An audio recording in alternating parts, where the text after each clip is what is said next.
नमस्कार। Target RPC में आपका स्वागत है। हम पढ़ रहे थे भारत की भौगोलिक विशेषताएं। हमने थ्योरेटिकल पार्ट कंप्लीट कर लिया था। आज पढ़ेंगे महत्वपूर्ण प्रश्नों के बारे में। पहला प्रश्न है, निम्नलिखित जोड़ों में से कौन सा जोड़ा सही नहीं है? भारत का कुल क्षेत्रफल 3.28 मिलियन वर्ग किलोमीटर है, बिल्कुल सही है। भारत का अक्षांशीय विस्तार 8 डिग्री 4 मिनट उत्तर से 37 डिग्री, दोस्तों ये 37 डिग्री 6 मिनट उत्तरी अक्षांश है, ये भी सही है। भारत का देशांतरीय विस्तार, दोस्तों देशांतरीय विस्तार 68 डिग्री 7 मिनट से पूर्व से 97 डिग्री 25 मिनट पूर्व है, बिल्कुल ये भी सही है दोस्तों। भारत में राज्यों की संख्या 28 है, 26 नहीं है दोस्तों, कितनी है? 28। तो ये सही हो जाएगा, क्योंकि जो भारत है दोस्तों वो कहाँ स्थित है? वो भारत है उत्तरी पूर्वी गोलार्ध में स्थित है, यहाँ पर स्थित है दोस्तों भारत उत्तरी पूर्वी गोलार्ध में। भारत अवस्थित है दोस्तों 8 डिग्री 4 मिनट दक्षिण से, दक्षिण में नहीं है दोस्तों। भारत कहाँ है? उत्तरी पूर्वी गोलार्ध में। अक्षांश 8 डिग्री 4 मिनट उत्तरी अक्षांश से, यहाँ भी दक्षिण आ गया दोस्तों, दक्षिण में है ही नहीं। अक्षांश 8 डिग्री 4 मिनट उत्तर से 37 डिग्री 6 मिनट उत्तर तथा देशांतर में 68 डिग्री 7 मिनट पूर्व से 97 डिग्री 25 मिनट पूर्व के मध्य, बिल्कुल सही है दोस्तों। जिसमें दक्षिण और पश्चिम आ जाए दोस्तों, वो अपना आंसर नहीं होगा। भारत विस्तृत है 37 डिग्री 17 मिनट उत्तर से दक्षिण के बीच में नहीं है दोस्तों, दक्षिण में है ही नहीं, यहाँ भी दक्षिण में नहीं है, उत्तर से उत्तर के बीच में, तो ये उत्तर हो जाएगा 37 डिग्री 17 मिनट उत्तर तथा 8 डिग्री 28 मिनट उत्तर के बीच। निम्नलिखित में से कौन सा भारतीय राज्य की कर्क रेखा के उत्तर में स्थित है? दोस्तों अपन ने कर्क रेखा के पर स्थित राज्यों की ट्रिक पढ़ी थी। गुज्जर मेरा छाता जल्दी पकड़ा, तेरा मेरा मत कर। तो झारखंड कर्क रेखा पर स्थित है दोस्तों, मणिपुर नहीं। मिजोरम भी स्थित है और त्रिपुरा भी स्थित है। तो जो मणिपुर है वो कर्क रेखा पर स्थित नहीं है और ये उत्तर में स्थित है दोस्तों। जो पूर्वोत्तर भारत है, जो ये पूर्वोत्तर भारत है दोस्तों इस प्रकार, तो सबसे ऊपर है अरुणाचल प्रदेश, उसके नीचे है नागालैंड, फिर है मणिपुर और सबसे नीचे है मिजोरम। जो मणिपुर है दोस्तों, ये कर्क रेखा से उत्तर में स्थित है, यहाँ स्थित है मणिपुर। कितने भारतीय प्रदेशों से होकर कर्क रेखा गुजरती है? 8 प्रदेशों से। कौन सा महत्वपूर्ण अक्षांश भारत को दो लगभग बराबर भागों में बांटता है? 23 डिग्री 30 मिनट उत्तर, जो कर्क रेखा है दोस्तों, ये कौन सी है? कर्क रेखा। कर्क रेखा गुजरती है मध्य प्रदेश से, गुजरती है दोस्तों त्रिपुरा से, गुजरती है मिजोरम से, गुजरती है, मतलब इन सभी में से। अपन की ट्रिक क्या थी? गुर्जर मेरा छाता जल्दी पकड़ा, तेरा मेरा मत कर। 80 डिग्री पूर्वी देशांतर और कर्क रेखा का मिलन बिंदु है दोस्तों, ये मध्य प्रदेश में मिलते हैं, जो भारत की मानक देशांतर रेखा है और कर्क रेखा है। निम्नलिखित द्वीपों के युग्म में से कौन सा एक 10 अंश जलमार्ग मतलब 10 डिग्री चैनल द्वारा आपस में पृथक किया जाता है? अंडमान निकोबार। दोस्तों कौन करता है? अंडमान निकोबार। निम्नलिखित देशांतरों में से कौन सा भारत की प्रमाणिक मध्याह्न रेखा कहलाता है? 82.5 डिग्री पूर्वी। यदि भारतीय मानक समय यमांतर यमोत्तर पर मध्य है, मतलब दिन के 12 बज रहे हैं दोस्तों, कितने? दिन के 12 बज रहे हैं, है तो 120 डिग्री पूर्वी देशांतर पर स्थानिक समय क्या होगा? दोस्तों 1 घंटे में कितनी डिग्री होती है? कुल 360 डिग्री, और दिन में कितने होते हैं दोस्तों? 24 घंटे। तो जब अपन 24 से भाग देंगे तो 1 घंटे में आएगा दोस्तों, 1 घंटा बराबर होगा 15 डिग्री। और दोस्तों ये कितना है? 120 डिग्री। और भारत का जो मानक समय यमोत्तर है वो कितना है? 82.5 डिग्री। तो जब अपन 120 में से दोस्तों 82.5 घटाएंगे तो अपना आएगा आंसर 37.5 डिग्री। दोस्तों कितना आएगा? लगभग 37.5। 37.5 डिग्री का मतलब कितने घंटे ज़्यादा हो गए दोस्तों? 15 डिग्री में 1 घंटा होता है, तो 30 डिग्री में 2 और 37.5 डिग्री में 2.5 घंटे, लगभग 2.5 घंटे आगे होगा, क्योंकि 120 डिग्री पूर्वी देशांतर में मतलब प्लस में चल रहा है। अगर कम होता, जैसे 60 डिग्री होता, तो अपन माइनस करते। तो अपन क्या करेंगे दोस्तों, जो 12 बज रहे हैं उसमें अपन कितने 2.5 घंटे जोड़ देंगे।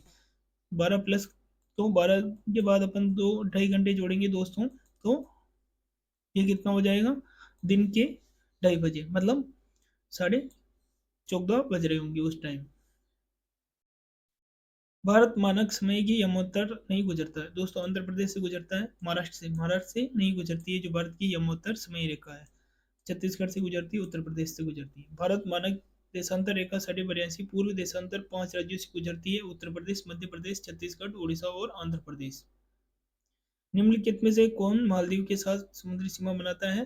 तो 8 डिग्री चैनल दोस्तों, जो अपन ने पढ़ा था, ये मालदीव है और ये 8 डिग्री चैनल है। तो मालदीव के साथ 8 डिग्री चैनल कौन बनाता है दोस्तों? मिनिकोय। ये मिनिकोय है। और जो 9 डिग्री चैनल है दोस्तों, वो लक्षद्वीप और मिनिकोय बनाते हैं। और जो मालदीव और मिनिकोय है वो 8 डिग्री चैनल बनाते हैं। निम्न में से किस राज्य की सीमा बांग्लादेश से नहीं मिलती है? मेघालय की मिलती है, त्रिपुरा की मिलती है, मणिपुर की नहीं मिलती है दोस्तों।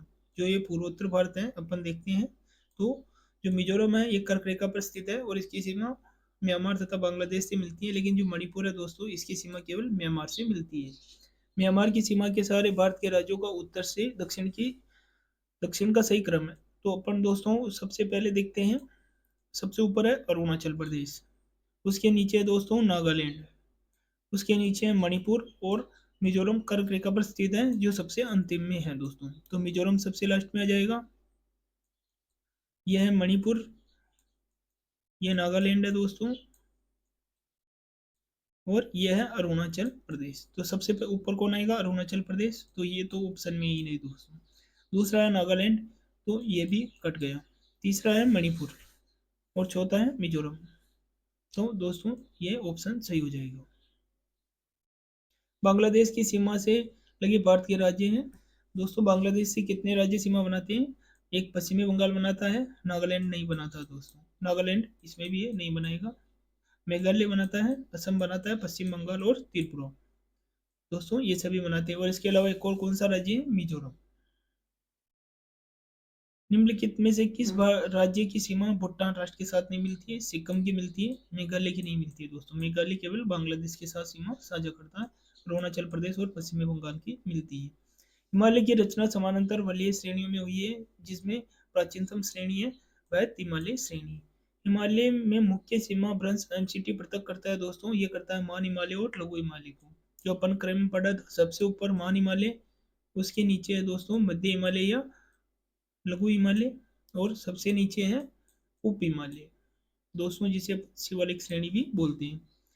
निम्न निम्न में से कौन सा हिमालय की चोटियों के पूर्व से पश्चिम की दिशा में? कौन सा दोस्तों? पूर्व से पश्चिम की दिशा में, मतलब अपन को उल्टा चलना। अपनी ट्रिक क्या थी? एनडीए सारे मकान कांच के और बिना जांच के। तो पूर्व से चलेंगे तो सबसे पहले आएगा नामचा बरवा। ये अपन उल्टा चल लेते हैं एनडीए, तो सबसे पहले कौन आएगा इनमें से? धौलागिरी, कंचनजंगा, मकालो, एवरेस्ट। तो माउंट एवरेस्ट नहीं आएगा दोस्तों, क्योंकि इधर कंचनजंगा पड़ता है। नामचा बरवा नहीं दो दोस्तों, इसमें माउंट एवरेस्ट और नंदा देवी आ रहा है, तो नंदा देवी पहले आना चाहिए था, ये भी नहीं आएगा। मकालू, धौलागिरी, कुमायूं, नामचा बरवा पूर्व से चल रहे हैं दोस्तों, तो नामचा बरवा सबसे लास्ट में नहीं आएगा। अपनी ट्रिक थी एनडीए सारे मकान कांच के और बिना जांच के। तो नंदा देवी, ये बिल्कुल नंदा देवी के बाद एनडीए, मतलब ना तो धौलागिरी है और ना अन्नपूर्णा है। उसके बाद है सारे से सागरमाथा, मतलब माउंट एवरेस्ट सारे मकान कांच के, ये और नामचा बरवा सब बिना जांच के। तो डी ऑप्शन से हो जाएगा। ट्रिक क्या थी दोस्तों? पश्चिम से पूर्व की एनडीए, मतलब वर्तमान में एनडीए की सरकार है, तो अपन उसको बोल रहे हैं एनडीए सारे मकान कांच के और बिना जांच के, मतलब संभल के रहना। निम्न में से सही क्रम क्या है? सबसे ऊंची चोटियों में दोस्तों पहले माउंट एवरेस्ट सही है, उसके बाद कार्बिन ऑस्टिन जो पीओके में स्थित है, पाक अतिरिक्त कश्मीर में स्थित है और भारत की सबसे ऊंची चोटी है। उसके बाद है कंचनजंगा। नंदा देवी है, कुमाऊं हिमालय का भाग है दोस्तों, इस उत्तराखंड हिमालय का भी, उत्तराखंड हिमालय भी बोलते हैं दोस्तों। निम्नलिखित में से उत्तर की दिशा की ओर क्रमावली श्रेणी कौन सी है दोस्तों? अपनी ट्रिक क्या थी? शिव, धूलापीठ, जा, लिक, कराकोरम। तो सबसे पहले कौन सी आएगी? शिवालिक। तो शिवालिक दोस्तों है नहीं। शिव, धौला, पीर, तो सबसे पहले आएगी पीर पंजाल, पीर जा, जा से जास्कर, लिख से लद्दाख और काराकोरम से काराकोरम। तो इसका सही उत्तर हो जाएगा बी। ट्रिक क्या थी? शिव, धौला, पीर, जा, लिख, काराकोरम। निम्न में से कौन महाराष्ट्र में स्थित नहीं है? बालाघाट है। मांडव, मांडव पहाड़ियाँ कहाँ स्थित है दोस्तों? मांडव पहाड़ियाँ स्थित है गुजरात में। तो हरिश्चंद्र और सतमाला ये सभी महाराष्ट्र में, लेकिन मांडव पहाड़ियाँ गुजरात में स्थित है। निम्नलिखित में से कौन से पहाड़ नर्मदा नदी और ताप्ती नदियों के बीच स्थित है? सतपुड़ा। महादेव पहाड़ियाँ भाग है सतपुड़ा पर्वत श्रेणी का। निम्न में से कौन सी पर्वत श्रृंखला भारत में केवल एक ही राज्य में फैली है? अजंता। अजंता केवल कहाँ फैली है दोस्तों? केवल महाराष्ट्र में। निम्न उच्च उच्च आकृतियों पर ध्यान दीजिए। महादेव पर्वत श्रृंखला, मैकाल पर्वत श्रृंखला, छोटा नागपुर और काशी पहाड़ियाँ। उपरोक्त उच्च आकृतियों का पश्चिम से पूर्व की ओर क्रम याद कीजिए। दोस्तों अपन जानते हैं जो काशी पहाड़ियाँ हैं इन सब में सबसे पूर्व में है, तो जो 4 नंबर है वो सबसे लास्ट में आ जाएगा। मतलब बी ऑप्शन भी नहीं होगा और सी भी नहीं होगा। उसके बाद आएगा दोस्तों छोटा नागपुर, क्योंकि ये कहाँ स्थित है? झारखंड में। तो फिर आएगा 3, फिर है मैकाल पर्वत और सबसे पश्चिम में है महादेव पहाड़ियाँ। तो सही क्रम हो जाएगा 1 2 3 4। निम्न में से कौन सी दक्षिण भारत की सबसे ऊंची चोटी है? अन्नामुड़ी, जो अन्नामलाई पहाड़ी पर स्थित है। निम्न में से कौन सा युग में सम्मिलित नहीं है? कटजात पहाड़ियाँ उड़ीसा में बिल्कुल सही है। मांडव पहाड़ियाँ महाराष्ट्र में नहीं दोस्तों। जो मांडव पहाड़ियाँ हैं ये कहाँ स्थित है? मांडव पहाड़ियाँ हैं ये स्थित है गुजरात में। नालाबलाई की पहाड़ियाँ आंध्र प्रदेश में है। सेवराई पहाड़ियाँ तमिलनाडु में स्थित है। निम्न युग्मों पर विचार कीजिए। पहाड़ियाँ और क्षेत्र। कार्डेमम पहाड़ियाँ कोरोमंडल पे नहीं दोस्तों। कार्डेमम पहाड़ियाँ केरल पर है। कार्डेमम पहाड़ियाँ केरल में स्थित है और मालाबार तट पर स्थित है। कैमूर पहाड़ियाँ कोकण तट पे नहीं, ये तो मध्य भारत में स्थित है। महादेव पहाड़ियाँ मध्य भारत में है और मेकर पहाड़ियाँ ये पूर्वोत्तर में स्थित है। तो केवल 3 और 4 सही है। तो ऑप्शन सी सही हो जाएगा। उत्तर से शुरू कर दक्षिण की ओर जाने वाली पहाड़ियों का सही अनुक्रम कौन सा है? नल्लामलाई पहाड़ियाँ, नीलगिरी पहाड़ियाँ, जयवती पहाड़ियाँ, अन्नामलाई पहाड़ियाँ। दोस्तों ये है दक्षिणी भारत। सबसे नीचे है कार्डेमम पहाड़ियाँ जो ऑप्शन में नहीं है, उसके ऊपर है अन्नामलाई की पहाड़ियाँ। तो सबसे लास्ट में अन्नामलाई की पहाड़ियाँ इसमें है, इसमें है, इसमें नहीं है तो ये ऑप्शन भी कट गया और डी में भी नहीं है तो ये भी कट गया। उसके बाद है नीलगिरी पहाड़ियाँ। तो दोस्तों इसमें नीलगिरी पहाड़ियाँ हैं, इसमें नहीं है, तो राइट आंसर सी हो जाएगा। क्योंकि क्रम जो है वो दोस्तों कैसा है? कार्डेमम, अन्नामलाई, नीलगिरी, हरिश्चंद्र। दो दोस्तों ये तो पश्चिमी घाट हो गया। इधर जो सेवराई पहाड़ियाँ हैं ये नीलगिरी के समानांतर है। उसके ऊपर है जवेदी पहाड़ियाँ और सबसे ऊपर है नल्लामलाई की पहाड़ियाँ जो कहाँ स्थित है? ये आंध्र प्रदेश में स्थित है। धौलाधार एवं पीर पंजाल किस श्रेणी के अवस्थित है? लघु हिमालय में। निम्नलिखित कथनों में से कौन सा कथन सही है? शिलांग पठार भारत के प्रायद्वीपीय पठार का पुरातनतम शाही है। अरावली पर्वतमाला भारत की प्राचीनतम पर्वतमाला है। दोनों ही कथन सही है दोस्तों। विंध्याचल पर्वत वलन पर्वत का उदाहरण है। नहीं है दोस्तों, ये अरावली ही वलन पर्वत है। राजमहल उच्च भूमि लवा निक्षेपों से संगठित है। ये बात बिल्कुल सही है दोस्तों। जो मालवा का पठार है और जो दक्षिणी पठार है उसका जो उत्तरी भाग है वो लावा से निर्मित है। तो इसका सही आंसर हो जाएगा सी। निम्न में से कौन सा छोटा नागपुर का पठार नहीं है? छोटा नागपुर का पठार मुख्यतः दोस्तों कहाँ फैला हुआ है? झारखंड में। और जो पश्चिमी बंगाल और छत्तीसगढ़ और उड़ीसा है इसमें भी इसका कुछ भाग है। बिहार में छोटे नागपुर का पठार नहीं फैला हुआ है। दंडकारण्य अवस्थित है छत्तीसगढ़ और उड़ीसा की सीमा में। उत्तर भारत में उप हिमालय के सारे पहले समतल मैदान को बोलते हैं। अपन ने पढ़ा था दोस्तों जो हिमालय होता है, जो हिमालय का तलहटी क्षेत्र या जो पर्वतपतीय क्षेत्र होता है उसे अपन क्या बोलते हैं? भाबर, जहाँ नदियाँ दृष्टिगोचर हो जाती है। तो इसका राइट आंसर डी हो जाएगा। भाबर पेटी पाई जाती है हिमालय के गिरपदीय क्षेत्र में। सूची ए को 2 से सम्मिलित कीजिए। बिस्त दोआब, बी से क्या हो जाएगा? व्यास और स से सतलज। बिस्त दोआब है व्यास और सतलज नदी के मध्य। बारी दोआब है बै से व्यास, री से रवि। तो बारी दोआब हो जाएगा रवि और व्यास के मध्य। बारी दोआब होगा दोस्तों व्यास और रवि नदी के मध्य। रचना दोआब रे से रवि और जैसे चिनाब, ये हो जाएगा इसके मध्य। और चाच दोआब है दोस्तों चिनाब और झेलम के मध्य। मतलब जैसे चिनाब और जैसे झेलम।